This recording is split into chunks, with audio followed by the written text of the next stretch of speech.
Say AI, and people instantly think of Skynet, killer robots, or matrix pods keeping us all enslaved. AI doesn't enslave us. We're already great at screwing ourselves over. We don't need any help. The real panic? Jobs, disruption, and who's actually cashing in? Yes, I know I'm in the US. This has nothing to do with politics. Let's proceed, shall we? I'm Crystal. Here's what people seem to miss. You're already using AI all day long. And AI is not new. It's been around since the 50s. So here's your day in life, starting with when you wake up and ask Siri or Google what the weather's going to be like today, the traffic, maybe a joke of the day, predicted text when you're messaging, driving to work and your GPS reroutes around traffic while you're in your car, happily listening to that playlist that Spotify created for you. And if you use your computer for work, it's everywhere. Spam filters in your emails to catch junk, PowerPoint design ideas, Copilot generating meeting notes, and even drafting emails for you. And on the way home from work, stop at the grocery store and you're scanning your items, it's giving you more suggestions. At home, your Nest thermostat learning your patterns, your Ring camera that recognizes a person versus a package. And when you finally get a chance to kick back on that couch, Netflix for the win, giving you binge suggestions. All of these items I just listed are AI. Which one of these have you been using without even realizing that it is AI? And then there are moments where AI steps out of the shadows. Like the first time I saw Marty at my Stop and Shop grocery store. No googly eyes or name tag at that point. Just this tall black tower gliding down the aisle. For a second, I thought I was hallucinating, and then I realized it was actually there, and my first thought was, fuck is that? That picture of Marty is the first time that I saw him. I was freaked out.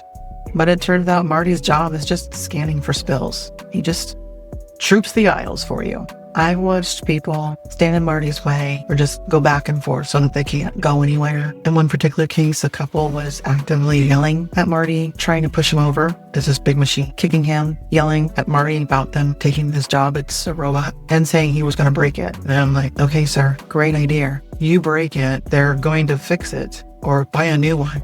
And now that's less money for other employees, but good job. And Marty doesn't care. It's a robot. It's not loyal to anything. He's programmed to scan the aisles, seeing somebody drop some eggs on the floor. And this is where the real fear comes in. Jobs. We all know the job market already sucks everywhere. This is global. And AI becomes another easy scapegoat. There's already fear with people. Sure, that's the reason why there's no jobs. It's because of AI.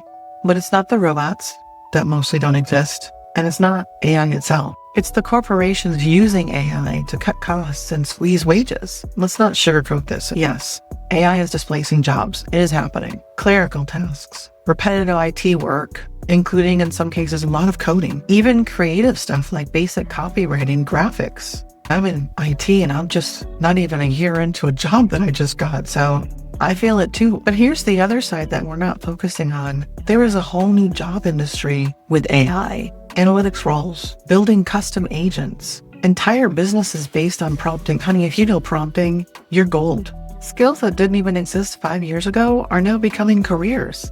And that's the pattern. Every revolution destroys some jobs and creates others. Farming moved to machinery. Horses gave way to cars. We went from candles to electricity. Assembly lines moved to industrial robots. If you look at historical data, like people hated cars to begin with. They couldn't believe, why would you use a car instead of a carriage? Farming, why do we need machinery? And then they end up helping. They save time so that you can do other things. Each of these shifts scared the hell out of people. And yet each of these created new industries. AI is just the next one. If you could hand off one part of your job to AI, what would it be? I'm still trying to find a way that AI takes on my notes. Someone says, you've mentioned this 20 times. Why don't you fix this? So why does this panic feel bigger now? Because layoffs are already happening. They've been happening for years. This is another way to shift the blame from corporations to something else. It's easier to blame the shiny new robot than admit the truth. Corporations are chasing shareholder value. They're not protecting jobs. It's all about the money. We're all about the money too. We're one person trying to make money.